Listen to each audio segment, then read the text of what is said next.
नमस्कार। आज स्त्री इंडिया स्पोर्ट्स फाउंडेशन के स्त्री संवाद में हमारे साथ एक ऐसी लड़की हमारी गेस्ट हैं जो बचपन में अपने भाई से भारी लकड़ियों का गठरा आसानी से उठा लेती थी। वह लड़की आज भारत की सबसे फेमस वेट लिफ्टर है। मीराबाई चानू ने टोक्यो ओलंपिक 2020 में सिल्वर मेडल जीतकर इतिहास रचा, जो भारत का वेट लिफ्टिंग में 21 साल का लंबा इंतजार खत्म करने वाला है एक हम सब के लिए ऐतिहासिक क्षण था। 2017 में विश्व चैंपियनशिप में स्वर्ण और राष्ट्रमंडल खेलों में उनकी अचीवमेंट और अनबीटेबल करेज को शो करता है। मणिपुर के एक छोटे से गांव से निकलकर विश्व मंच तक का उनका सफर हार न मानने वाला इमोशन का सिंबल है। मीराबाई चानू ने यह साबित कर दिया, अगर इरादे मजबूत हों तो कोई भी वजन उठाना असंभव नहीं। ऐसी ही मीराबाई चानू आज हम सब के सामने हैं और मैं उनसे जानना चाहती हूँ, कैसी हैं आप? सभी को नमस्ते। मैं बहुत ज़्यादा अच्छी हूँ और बस चल रहा है, ट्रेनिंग अच्छी चल रही है, तैयारी में है सब। हाँ, बस अभी तो मीरा जी, जी, सबसे पहले बिफोर हम खेलों पे जाएं उससे पहले एक मेरा छोटा सा सवाल है। जी। मीराबाई जो नेम है वो किसने रखा? क्योंकि ये बहुत सुंदर नेम है और आई जी, होप आपको पता होगी मीराबाई कृष्ण की बहुत बड़ी भक्त भी थी। जी, जी, और ऐसा माना जाता है कि पहले वो कृष्ण से प्रेम जी। करती थी और फिर कृष्ण को उनसे प्रेम हो गया। तो ये सुंदर नेम किसने रखा आपका? ये मेरा दीदी ने रखा था कि दीदी का एक फ्रेंड थे, वो बहुत ही ज़्यादा मतलब क्लोज़ फ्रेंड थी दोनों। तो अलग-अलग जगह की थी, तो उन लोग का हाई स्कूल खत्म होने के बाद जब घर जाना पड़ते थे हॉस्टल से, तो बोला था कि उन्होंने आपकी नाम मेरा जो भी बहन आएगी इसी को ही मैं रखूँगी क्योंकि आपके नाम आपको ही याद रखने के लिए। तो ऐसा ही दीदी ने हाँ, जो दीदी का फ्रेंड का जो नाम है वो मेरे ऊपर उन्होंने रख दिया कि याद रखने के लिए जो दीदी का बहन फ्रेंड है।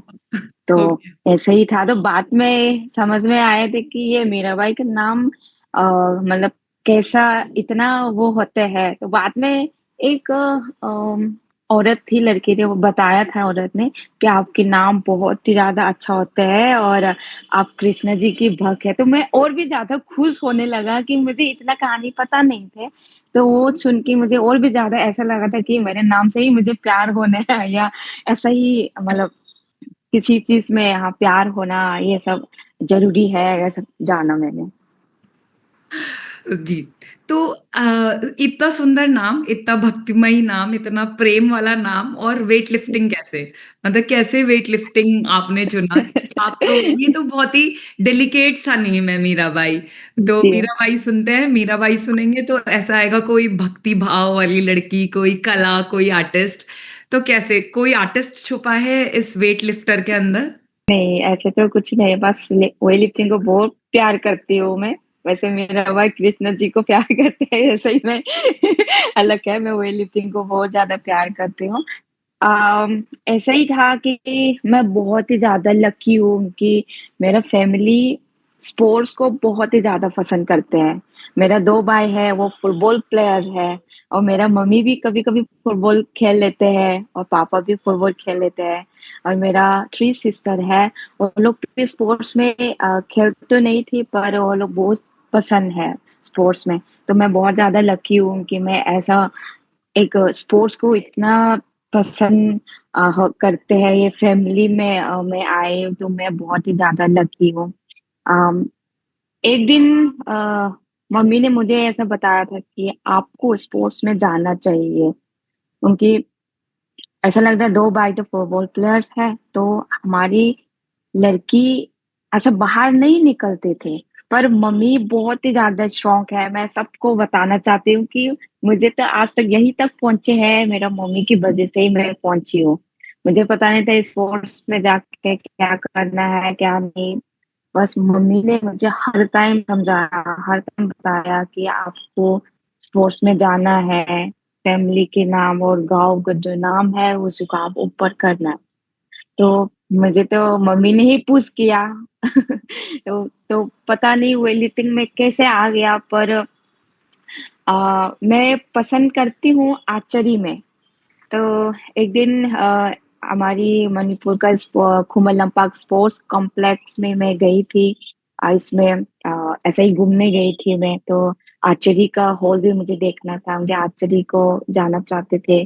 तो पर मैं उसी में भी लकी हूँ कि सब मुझे भगवान ने ही भेजा हुआ है, शायद ऐसा ही बोल सकती हूँ कि आर्चरी का जो हॉल है वो कोई नहीं मिला था। तो इसके बगल में वेट लिफ्टिंग करते थे, वेट लिफ्टिंग हॉल साथ में था। तो वो लोग इतना चिल्ला के ट्रेनिंग कर रहा था, तो वो देख के मुझे और भी ज़्यादा पसंद आ गई। क्यों पसंद आया वो मुझे पता नहीं, पर चिल्ला के दम-दम करके ट्रेनिंग कर रहा था, वो और भी ज़्यादा मुझे पसंद आ गई। तो ऐसा मैंने बोला मम्मी मुझे वेट लिफ्टिंग जाना चाहती हूँ। तो मम्मी ने भी पहले तो ऐसा बोलता है वेट लिफ्टिंग को ना मेहनत करना पड़ेगा, बहुत सारी कुछ बताई थी डाइट का मेंटेन, वो सब बहुत सारी डाइट खाना पड़ेगी सब कुछ, पर मैं वो सब इतना मुझे ध्यान ही नहीं था और मैं सुना भी नहीं थी कि मुझे ये सब खाना क्या नहीं खाना। बस वो पसंद आ गया, वो लोग जो ट्रेनिंग कर रहे थे वो बहुत ज़्यादा पसंद आ गए थे। तो बोले मम्मी मैं वेट लिफ्टिंग में ही चलती हूँ। तो बस मम्मी को भी तो स्पोर्ट्स पसंद है, तो मम्मी ने हाँ बोला। सबसे पहले मम्मी ने मुझे हाँ बोला कि आप जाना है, क्योंकि मम्मी को स्पोर्ट्स मुझे भेजना चाहती थी स्पोर्ट्स में। तो ऐसा ही था और मैं बचपन से ही ऐसा लड़का जैसा मैं रहती हूँ। कुछ भी कर लेती हूँ कि जो भी लड़का करता है तो मैं भी ट्राई कर लेती हूँ, मैं भी कर सकती हूँ। ऐसा ऐसा नहीं कि मैं लड़की हूँ तो ये कर सकते हैं, ये नहीं कर सकते, ऐसा कभी मैं डिवाइड नहीं करती थी। जो भी मुझे पसंद आया, जो भी मुझे करना चाहते हैं वो करते थे। तो एक दिन मैं हमारी स्कूल छुट्टी था, तो हमारी मणिपुर में ऐसा साल के लिए हम एक लकड़ी इकट्ठे करके रखते हैं, ये खाना बनाने के लिए। तो ऐसा ना भैया के साथ मैं गई थी, तो चलो भैया दोनों लकड़ी लेके आते हैं खाने बनाने के लिए। तो ठीक है चलो। तो बहुत दूर था, तो हमको इतना ज़्यादा लकड़ी इकट्ठे कर दिया हमने, पर हम लेके कैसे जाए वो समझ में नहीं आता है कि लेके नहीं जा पा रहे थे। भैया को भी बोला मैं तो नहीं जा पाऊँगी, इतना सारी उठा के मैं लेके नहीं जाऊँगी, क्योंकि बहुत दूर था घर से। तो मैं बोला मैं तो लेके चले जाऊँगी, क्योंकि मैं दोबारा फिर वापस आना मेरे बस की नहीं है। मैं एक बार आ रही हूँ तो इसमें से मैं पूरा ही लेके जाऊँगी। इतना सारे क्यों लेके जाएँगे आप, अब थक जाएगी और नहीं भी होगा, ये बहुत ज़्यादा लंबा रास्ता है वैसा। मैंने नहीं माना भैया की बात का, मैं तो लेके जाऊँगी पर दोबारा मुझे नहीं आना है, ये इसको लेने के लिए मैं दोबारा नहीं आऊँगी, अभी आ रहे तो मैं लेके जाऊँगी इसको। तो ऐसा करके मैंने लेके चले गया लकड़ी का, तो तब से भैया ने मुझे बोला आप बहुत ही ज़्यादा स्ट्रॉन्ग हैं, आपके अंदर उन्होंने मेरे अंदर शायद बहुत सारी ताकत जो करने का ऐसा हार नहीं मानती वो लोग देखा है, तो बोला आप वेट लिफ्टिंग में ही जाना चाहिए। तो तब से वेट लिफ्टिंग में उन्होंने भी भेज दिया कि अब वेट लिफ्टिंग में ही जाना है, ऐसा। तो यही था मेरा वेट लिफ्टिंग शुरू होने का। ओके। तो तो पहला गुरु किसे मानती हैं आप? माताजी को मानती हैं अपनी पहला गुरु या भाई को या पिताजी को या कोई और मतलब कोई स्कूल में जिनको आपको लगता है कि नहीं उनकी प्रेरणा से मतलब उनका उनका ऐसा असर था बातों का कि आपने स्पोर्ट्स को चुना? मैं कहना चाहूँगी मैं फैमिली को मैं कहना चाहूँगी, क्योंकि फैमिली ने हाँ नहीं किया होता तो शायद मैं स्पोर्ट्स में नहीं आ पाती, और जब आज मैं यहाँ तक पहुँची है तो शायद उनकी हेल्प नहीं मिला होता तो मैं नहीं पहुँच पाती। तो मैं फैमिली को ही ज़्यादा से ज़्यादा मैं मम्मी को ही मैं ये कहना चाहूँगी कि मम्मी मेरे ही मैं गुरु मानती हूँ कि छोटे से छोटे चीज़ मम्मी ने मुझे समझाया है कि जब भी मैं ट्रेनिंग करने का मन नहीं किया या प्लेयर्स हो तो ऐसा कुछ होता रहता है कि मन नहीं करती है, बॉडी थकान या पेन मतलब शुरू-शुरू में हो जाते हैं। तब मैं मन नहीं करती थी आज से ट्रेनिंग नहीं जाऊँगी, मुझे बहुत थक गया है या सब। तब भी उन्होंने ऐसा लगता है कि ये शुरुआत है, तो इससे आपको फाइट करना ज़रूरी है, तब आगे जाके आपका जो सपना है, मेरा सपना है, फैमिली का सपना है, वो पूरा होगा। तो अभी से हार मानेगी तो आप कैसे आगे जाएँगे। तो ऐसे ही हर टाइम मम्मी ने मुझे समझाया है, तो मैं सबसे पहले तो मम्मी को ही, फैमिली को ही, और उसके बाद जो वेट लिफ्टिंग को सबसे पहले सिखाया है मुझे, हमारी मणिपुर के 3 कोचेस हैं मेरा, Anita madam, Rojan sir, Praneeta ma'am. तो उन्होंने मेरा हाथ-पैर पकड़ के वेट लिफ्टिंग क्या करता है, कैसे करना है, उन्होंने सो एक मीरा जी एक बात बताइए कि जैसे कई जगह पर जी। आप देखते हो आजकल बच्चे बहुत सारे सुसाइड अटेम्प्ट कर रहे हैं। बहुत छोटी-छोटी हार पे बच्चे जीवन हुँ, से अपना उनका भरोसा उठ जाता है, डिप्रेसिव हो जाते हैं। उनको हुँ, लगता है ईश्वर ने उन्हें बहुत नहीं दिया है। ये बहुत सारी ऐसी चीज़ें आती हैं, कम मार्क्स आएँगे तो उनका मनोबल टूट जाता है, एंग्ज़ायटी के शिकार हैं। हुँ, हुँ, क्या वेट लिफ्टिंग में या किसी भी स्पोर्ट को खेलते हुए खिलाड़ी के हुँ, मन हुँ। में भी कभी निराशा आती है? बिल्कुल आते हैं, बिल्कुल आते हैं, कुछ न कुछ होते रहते हैं। ऐसे स्टूडेंट में हाँ, एग्ज़ाम के टाइम में प्रेशर आते हैं, एग्ज़ाम हो अच्छा होगा, एग्ज़ाम खत्म होने के बाद भी प्रेशर होते हैं कि मार्क कितना आएगी, कैसा रहेगा, वो सब हमारे पास भी आते हैं। जब हम कॉम्पिटिशन के टाइम में होते हैं, तो हम भी थोड़ा बहुत ट्रेनिंग में खराब हो, तब हम ज़्यादा सोचने लगते हैं कि मेरा कॉम्पिटिशन पास में है, तो अभी मैं ट्रेनिंग अच्छा क्यों नहीं हो रही है, क्यों खराब हो गया है? बहुत सारी चीज़ों में आते हैं कि ऐसा ही करते रहेंगे तो मैं कॉम्पिटिशन कैसे खेलूँ, कॉम्पिटिशन में मैं परफॉर्मेंस कैसे दूँ? ये सब आते हैं, ये होते हैं सबके पास। हर जगह पे है, सबके साथ होता है। तो ऐसी टाइम में ये तो हम मना नहीं कर सकते कि आप में जब ट्रेनिंग खराब हुआ है तो आप दुखी मत हो, या आप ये सब उसी से हम साइड में रखना वो मुश्किल है, वो आते रहेगा, पर वो हमारे साथ हम ही फाइट करना बहुत ही ज़्यादा ज़रूरी है, क्योंकि ये हमारी लाइफ में होते रहेगा। कभी पास करना, हमारे कॉम्पिटिशन में कभी फेल होना, ये तो हमारे पास होते हैं। कि कभी हारेगी, फिर कभी जीतेगी। तो इसी में हमारी लाइफ़ है, इसमें से हमको सीखने का बहुत सारी कुछ मिलेगा। तो वो सिर्फ़ हम ही खुद को ही ऊपर बात करना, खुद को ही मतलब समझाना, ये बहुत ही ज़्यादा ज़रूरी है, एक प्लेयर्स, एक स्टूडेंट को। कि जब ये हारते हैं, तो जो हमारी गुरु है या हमारी टीचर्स है, तो उनको से हम ज़्यादा और भी बात करना ज़रूरी है कि मैंने क्या गलत किया था, मेरे अंदर में क्या कमी रह गई, मुझे और कितना मेहनत करना ज़रूरी है, वो सब बात करना बहुत ही ज़्यादा ज़रूरी है। तो वो सब किया तो ज़रूर उनका जो ड्रीम है वो पूरा हो पाएगा, थोड़ा बहुत कर पाएँगे पार। तो मुझे ऐसा लगता है कि हम ही खुद करना है, बहुत ज़्यादा मजबूत रख के, स्ट्रॉन्ग रख के, क्योंकि ये हर टाइम आते रहेगा, हर टाइम हमारी एक प्लेयर्स हम इंजरी से घिर के रहते हैं बॉडी में पूरा, हम कभी भी इंजरी आ सकता है, कभी भी कुछ भी होता है ट्रेनिंग में, तो उसी टाइम में हम ज़्यादा से ज़्यादा बात गुरु से या खुद को, ये बहुत ही ज़्यादा ज़रूरी है बात करना कि इंजरी आया तो मैं कौन-सा चीज़ में खराब हुआ, क्यों आया, तो कौन-सा और ज़्यादा मुझे मेहनत करनी है, कौन-सा मसल में मुझे और काम करना है, वो सब। तो माइंड को स्ट्रॉन्ग रखना बहुत ही ज़्यादा ज़रूरी है, एक प्लेयर्स, एक स्टूडेंट को, तो खुद का लाइफ को शायद थोड़ा बहुत बचा सकते हैं, नहीं तो हम स्ट्रॉन्ग खुद को स्ट्रॉन्ग नहीं होगी, तो कोई इतना भी बोलो, हम कुछ नहीं कर सकते हैं। तो सो स्ट्रॉन्ग रहना आपके बहुत ज़रूरी है। जी, सो आपके अकॉर्डिंग मेंटल हेल्थ इश्यूज़ बड़ा है या स्पोर्ट में इंजरीज़ बढ़ी हैं? क्या ज़्यादा बड़ा दोनों। To fight? मैं इंजरी ने भी कहीं बहुत सारी इंजरी में हुआ हूँ।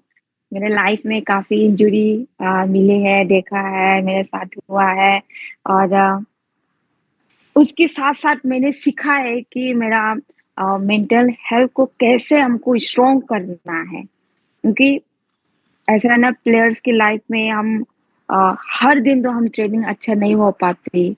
हर कॉम्पिटिशन में हमको मेडल लेना है, मेडल मिलना है, वो ज़रूरी नहीं है कि सबका किस्मत होता है। जब किस्मत हुआ तो हर चीज़ अच्छा रहते हैं, परफॉर्मेंस अच्छा होता है, और वो दिन सब अच्छा ही निकल जाता है। किस्मत नहीं है तो उ कॉम्प मेरा स्टेज के ऊपर वो दे नहीं पाती, परफ़ॉर्मेंस नहीं दे पाती कुछ न कुछ खराब हो जाते हैं। तो उसी टाइम में हमको बहुत सारा प्रॉब्लम्स होते हैं कि दिमाग में ऐसा बहुत सारे कुछ आते हैं कि क्यों नहीं हुआ? मैंने इतना मेहनत किया था तो ये फ़ेल कैसे हो गया? वो सारे कुछ आते हैं। तो जब भी फ़ेल होते हैं तो हम बॉडी को बहुत ज़्यादा प्रेशर और इसमें चले जाते हैं कि क्यों नहीं हुआ, मैंने मेहनत करके आया था, ये तो मैंने हर दिन करके आई थी, इधर क्यों नहीं कर पाया, ऐसे करके ना। तो उसी टाइम में हमारी हेल्थ और में ये मेंटेन करना ये बहुत ही ज़्यादा ज़रूरी होते हैं। तो बस दोनों एक साथ लेके जाना बहुत ही ज़्यादा ज़रूरी है। सो स्पोर्ट में आप लोगों को जैसे फॉर एग्जांपल इतनी इंजरीज हैं आजकल हम बहुत इंजरीज की बात भी कर रहे हैं और बहुत ज़्यादा आप हुँ, देखते हैं हुँ। जो खिलाड़ी हैं उनका करियर का डाउनफॉल उनकी इंजरी के साथ शुरू हो जाता है।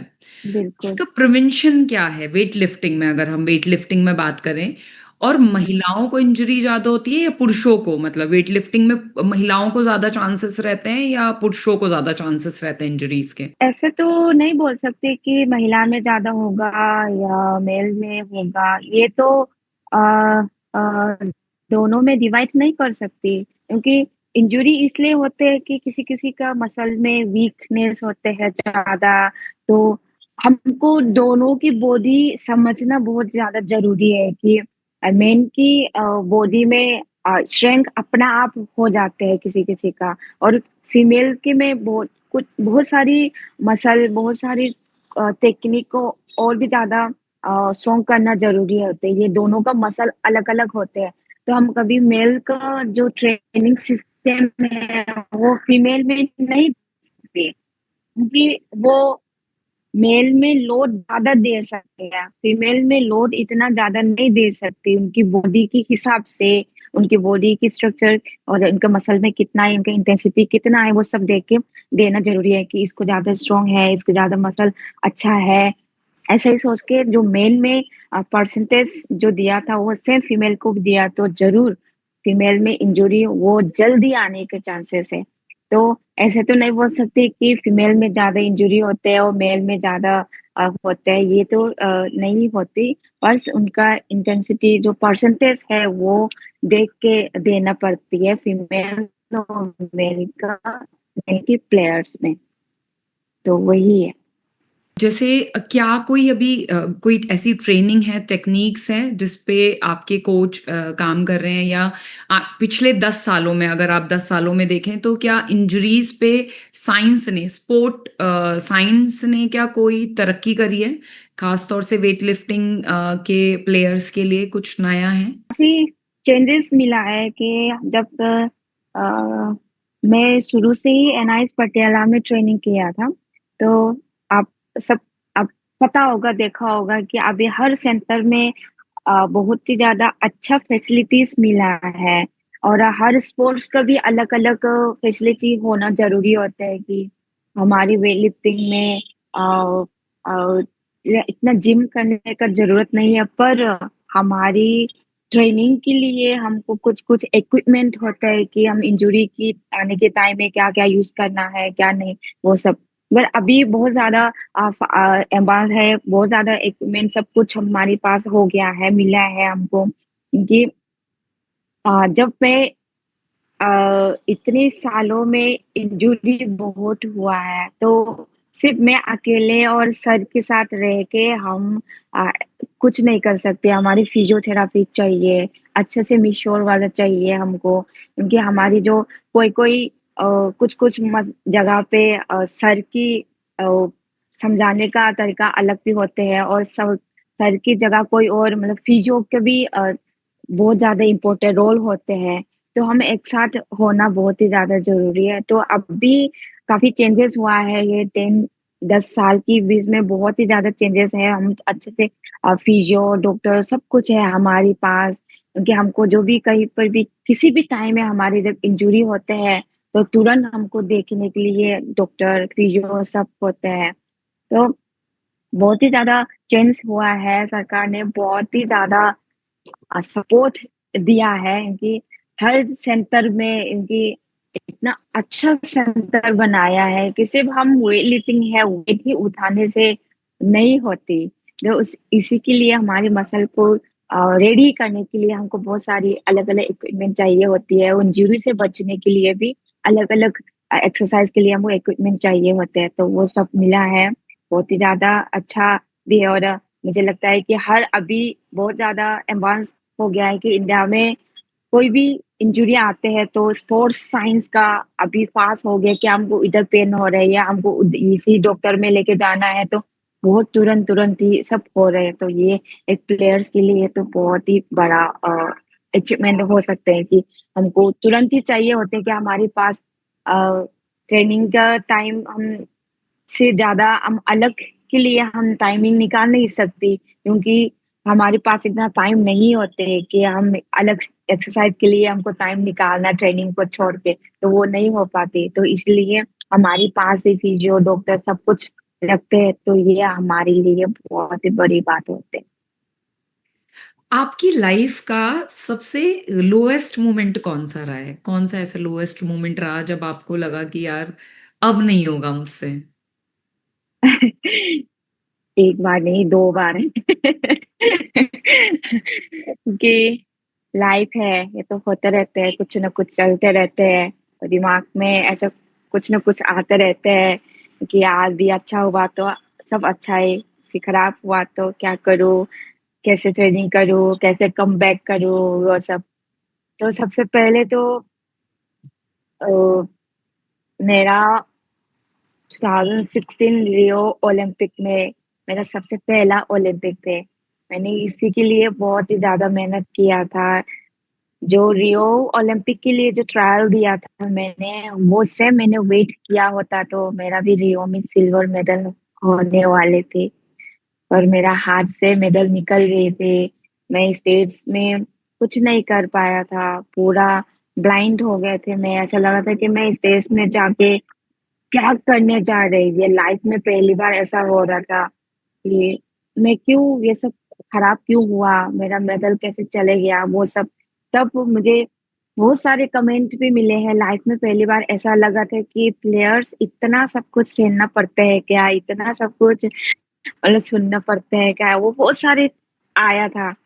मैं ऐसा डायरेक्ट तो नहीं बोल सकती, पर अलग-अलग कमेंट बहुत आया था कि मेरा बिकॉज़ सर ने अच्छे से वेट नहीं दिया, ये खराब मतलब अलग वेट दिया, ये सब करके बहुत सारे कमेंट्स आया था। पर हमको पता है कि मैं सर दोनों कैसे ट्रेनिंग करते हैं, हम कितना कितना मेहनत करते हैं, वो पता है हमको। पर वो जब हम बोल तो नहीं सकती, पर मैंने पूरा अ, प्रॉमिस किया था कि दिल से मैंने प्रॉमिस किया था कि मैं कुछ नहीं बोल सकती, पर मैं स्टेट्स में एक बार, एक दिन मैं ज़रूर करके दिखाऊँगी, क्योंकि मैं क्या कर सकते हैं इंडियन वेट लिफ्टिंग के लिए और इंडिया के लिए मैं क्या-क्या कर सकती हूँ, मैं सिर्फ करके ही दिखाऊँगी, स्टेट्स में जाके ही मैं ज़रूर मेडल लेके आऊँगी। प्रॉमिस रखा था, ऐसा शो करके मैंने कमबैक किया था। लो तो हो रहे थे कि बहुत ज़्यादा दुखी हो रहा था कि क्या करूँ? इतना मेहनत करने के बाद भी ऐसा ही फेल हुआ तो मैं आगे कैसे जाऊँ? वो सब बहुत सारी थॉट आ रहा था। एक तो ये हुआ, और 2018 में मेरा बैक इंजरी हुआ था। इसमें मैं 4-5 मंथ्स पूरा बेड रेस्ट हो गए थे, मैं कुछ नहीं कर पाए थे। तब मैं ज़्यादा हुआ कि बस हो गया, वेट लिफ्टिंग छोड़ दूँगी। ऐसा ही मैं आ गई थी मन में कि मैं कुछ नहीं कर सकती, क्योंकि मैं भार भी नहीं उठा पाया था मैं, नीचे से पानी भी नहीं ले पा रही थी। तो सोचा वापस आके मैं क्या करूँगी?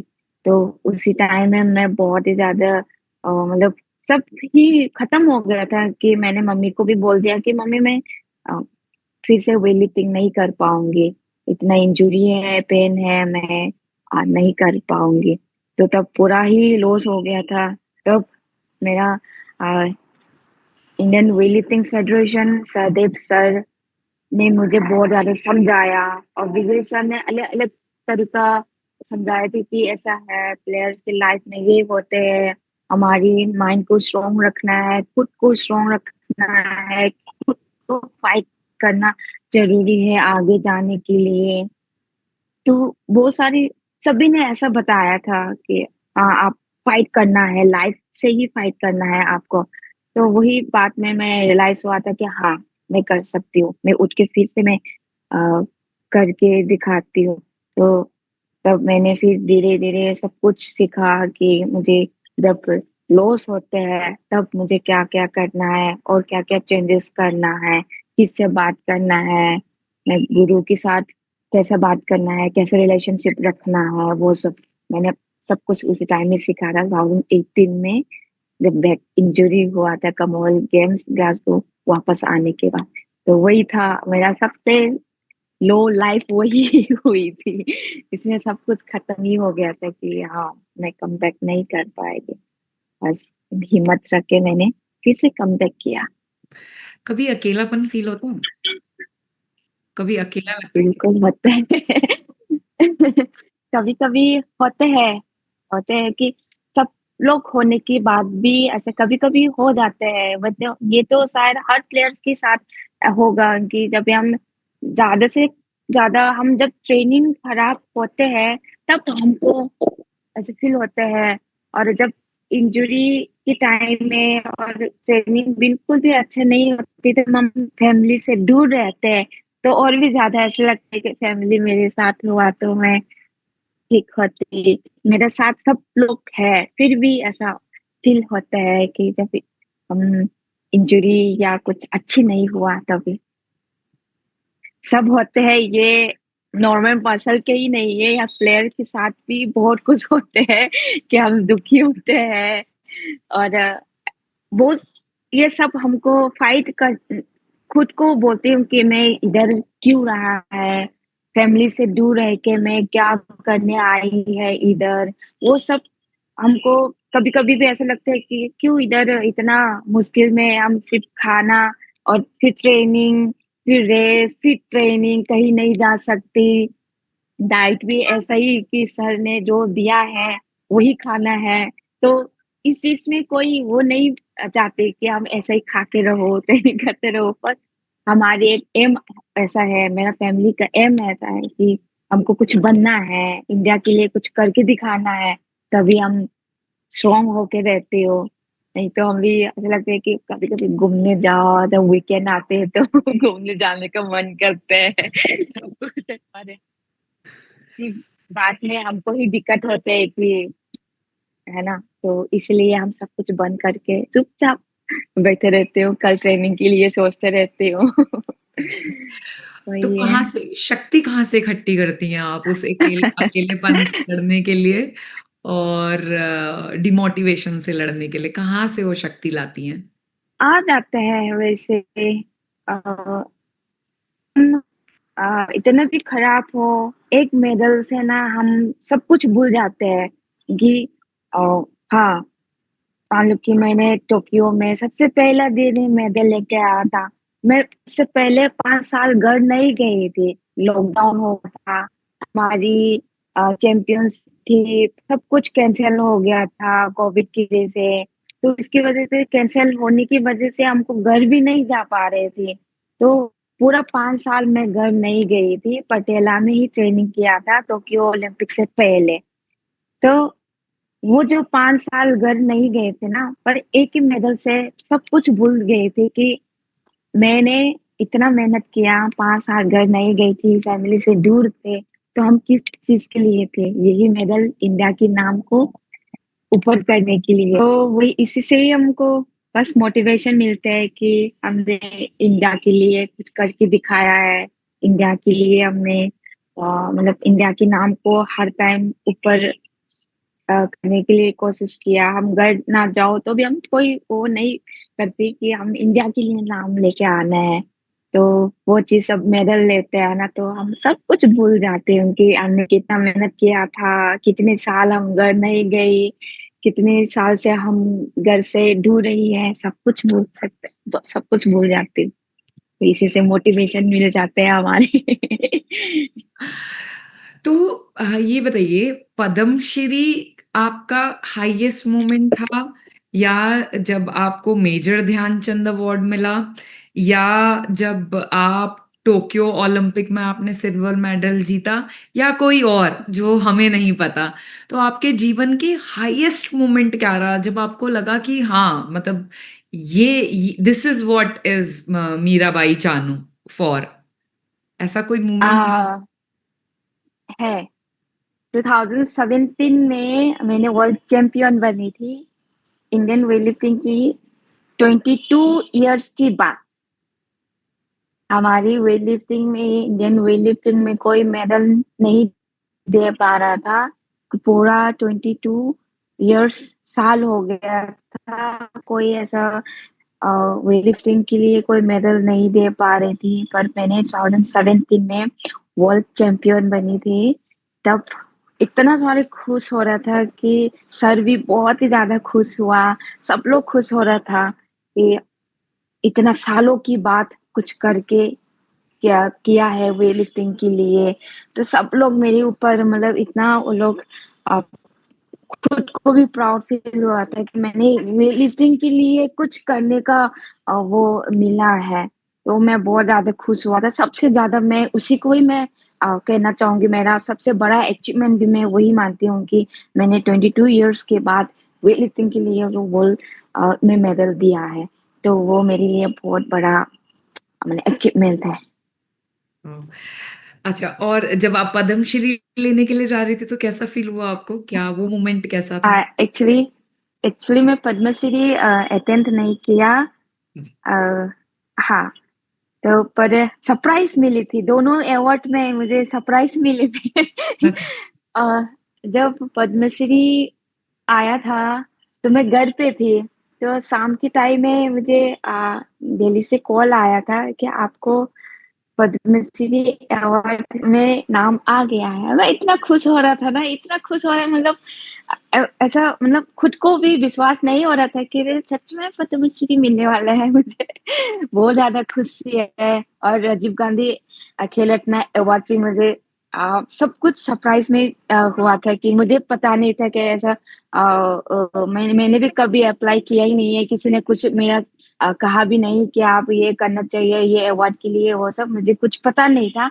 सब कुछ कॉल आया था मेरे पास एंड में, तो इतने खुश हो रहे थे, फैमिली में बताया था, मम्मी मुझे दिल्ली से कॉल आया, मुझे अवार्ड मिलने वाले। मम्मी को भी पता नहीं था ये क्या अवार्ड होते हैं।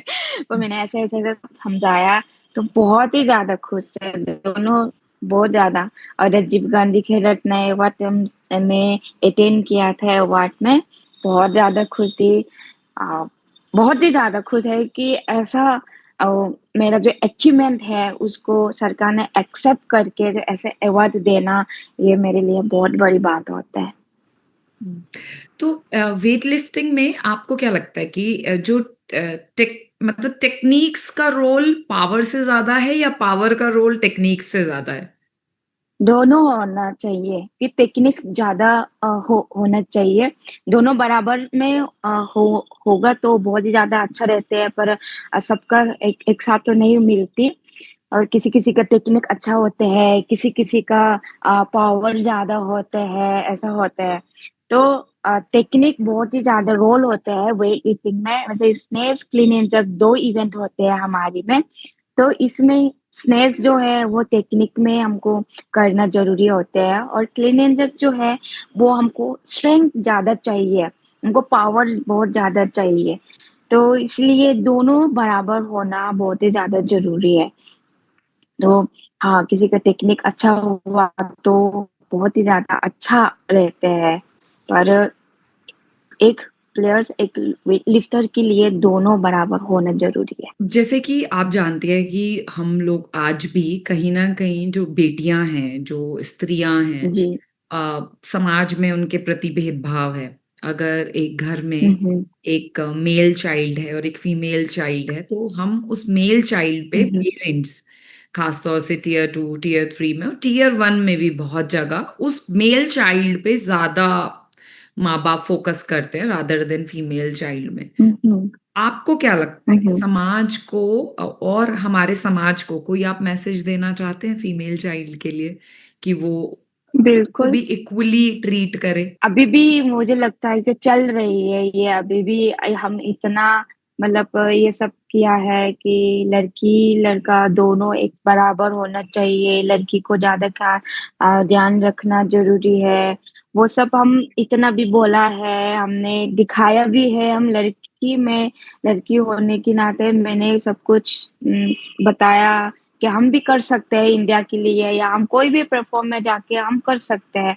वो सब कुछ देखने बाद भी अभी कहीं-कहीं जगह पे ये ज़रूर होते ही है कि लड़कों में ज़्यादा ध्यान देते हैं। क्या रीज़न है वो मुझे पता नहीं पर मैं रिक्वेस्ट करना चाहूँगी कि अ, लड़की-लड़के में कोई फ़र्क नहीं है क्योंकि जो करना चाहती है ना लड़की के अंदर भी बहुत सारी विल पावर है, वो सब कुछ कर सकते हैं, बस उनका सपोर्ट देना बहुत ही ज़्यादा ज़रूरी है। तो सेम जो बॉयज़ में दिया है, सेम ऐसे ही गर्ल्स में तो देगी, तो दोनों बराबर कहीं वो नहीं आगे-पीछे बिल्कुल भी नहीं होगा, बराबर ही होगा। क्योंकि अभी जो नीचे लड़की और नीचे आ रही है, वो सपोर्ट बिल्कुल भी नहीं करती, उनकी कम करते हैं लड़की लोग में। तो इसलिए वो लोग अंदर का जो पावर होते हैं ना, वो बाहर नहीं निकल पाते। क्योंकि ऐसा लगता है कि जब भी हम बाहर जाने की कोशिश करते हैं, तो डरने लगते हैं। क्योंकि इसी टाइम में हमारे जो पेरेंट्स हैं, वो हमारे साथ मेरे पीछे खड़े रहेगी, तो हम बाहर इतना फ्रीली जा सकते हैं।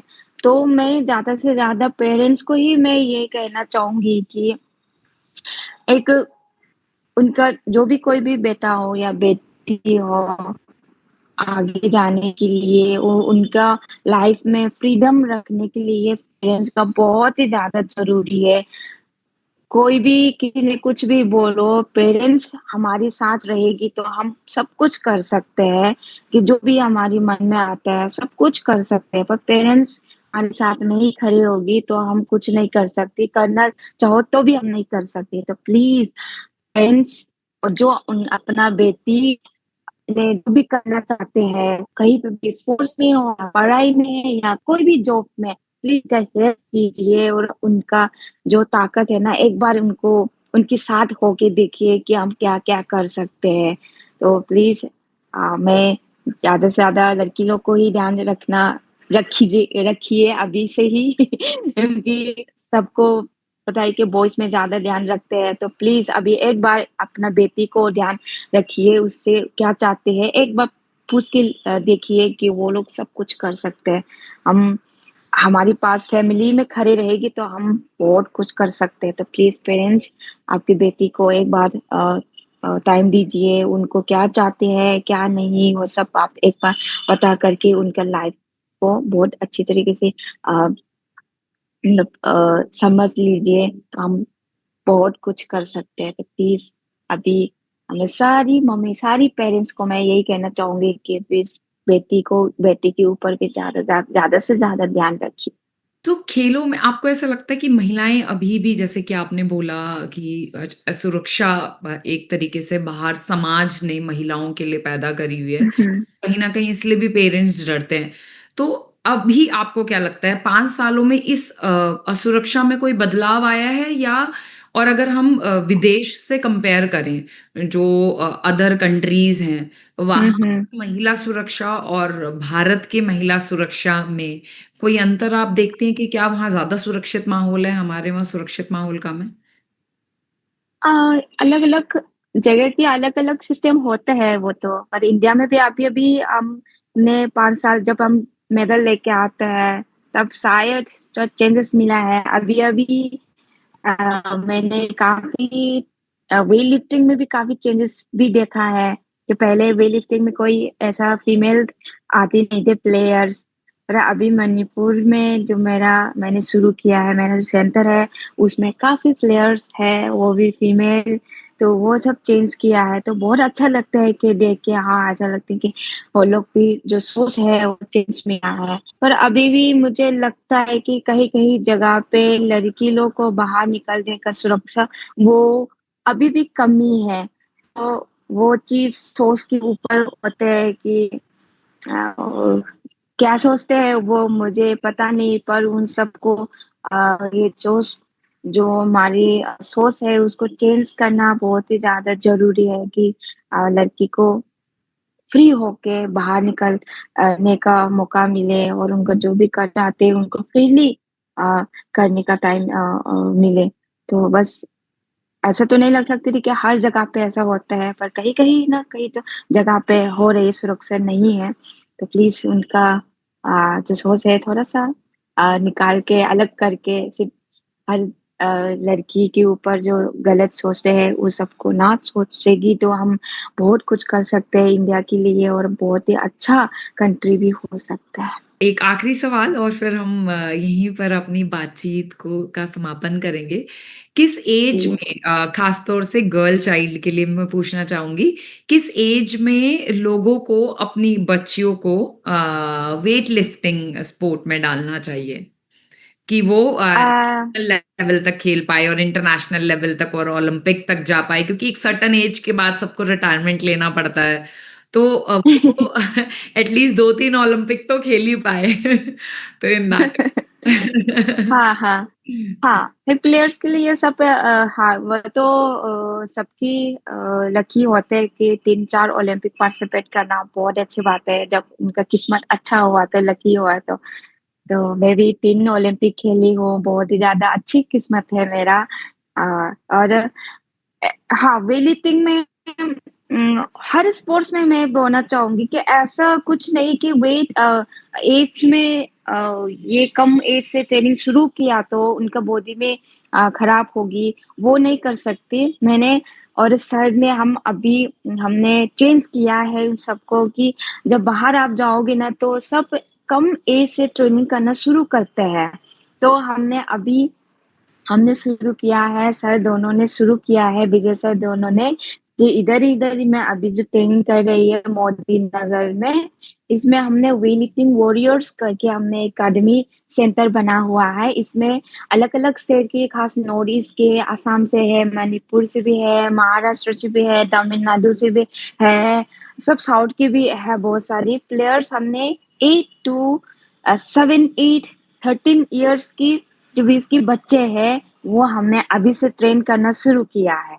कि जब आप बाहर जाओगे, चाइना से मान लो कि चाइना के हैं, सब कम एज से ट्रेनिंग शुरू करते हैं उनका। एक प्लेयर्स लंबी तक और ओलंपिक तक पहुँचने के लिए हमने बेसिक ट्रेनिंग सीखना बहुत ही ज़्यादा ज़रूरी होता है एक प्लेयर्स के लिए।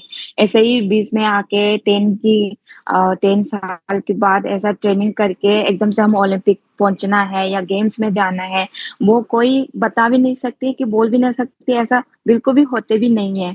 तो हम बेसिक ट्रेनिंग सीखना बहुत ही ज़्यादा ज़रूरी है। तो अभी से हम ना 10 इयर्स का हमने प्लान करके रखा है कि 8 टू 13 इयर्स के बच्चे हमने ट्रेनिंग करना शुरू किया है।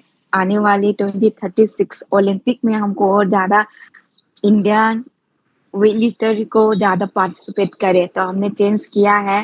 बाकी तो भगवान क्या चाहते हैं वो तो हम देखेंगे, पर हमारी तरफ से हमने पूरा कोशिश किया है कि यंग बच्चों से ही हमने ट्रेनिंग शुरू करने के लिए।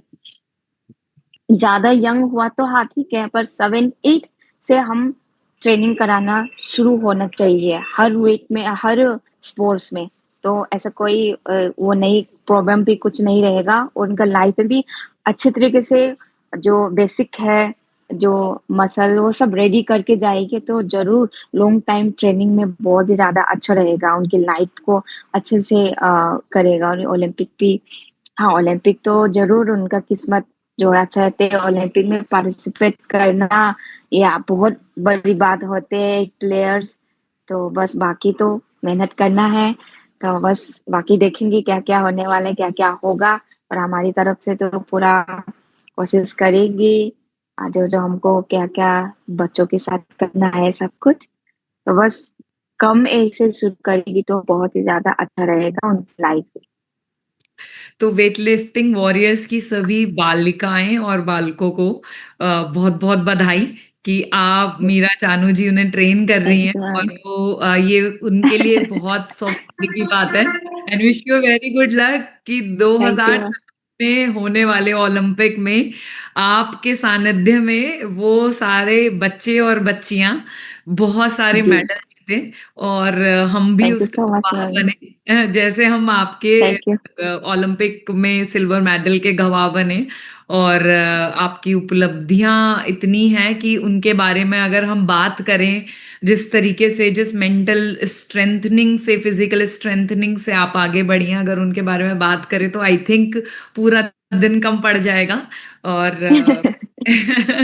और मुझे लगता है कि डेफ़िनेटली आप लोगों की प्रेरणा स्रोत बने और बहुत सारे लोग आपकी कहानी सुने और आप जी, बहुत सहज और सरल तरीके से जिस तरीके से आपने अपने इतने मजबूत इरादों को, इतनी डिफ़िकल्टीज़ को कैसे आपने सामना किया, उसको बताया। ये बहुत कम लोगों के अंदर उस तरीके की क्वालिटी और गुण होता है and thank you thank ma'am, you so thank much. You, Stree India sports thank you foundation ma'am, के शक्ति संवाद में हमारे गेस्ट बनने के लिए आपका बहुत-बहुत धन्यवाद और इन सभी थैंक यू मैम, के साथ हम आज का अपना मोटिवेशनल इंटरव्यू समाप्त करते हैं। वंस अगेन बहुत-बहुत धन्यवाद। Thank you so much, thank you. Thank you so much.